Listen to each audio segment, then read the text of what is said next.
So this is exercise 5-5 in the textbook, and I'm in the mirror2.dwg file. So I have this little office space with some stairs, and I want to mirror it. And I want to mirror it using this red line as my axis of symmetry.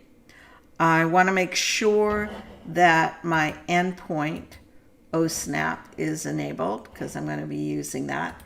When I mirror it, by default, the text will also be mirrored.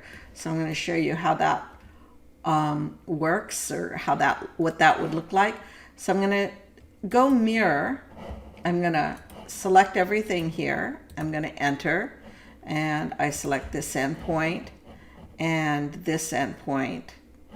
And I could also just turn ortho on and just go straight down and then enter. And notice this is showing the office space, the text mirrored. That's not how I want it to look.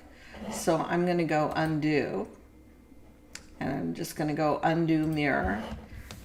And I'm starting from the beginning. So before I mirror, I want to enable my mirror text off. So I'm going to type MRR and I'm going to select mirror text. And remember, 1 means on, 0 means off. So I'm going to set it to 0. And then I'm going to go back, and notice under recent input, I can select mirror. So I'm going to select mirror. Then I'm going to go enter. Then I'll select this endpoint. I'll go straight down. And I'm not going to erase my source objects. I'll just say no. And there it is. And notice this time the text did not get mirrored because I changed the system variable mirror text to off.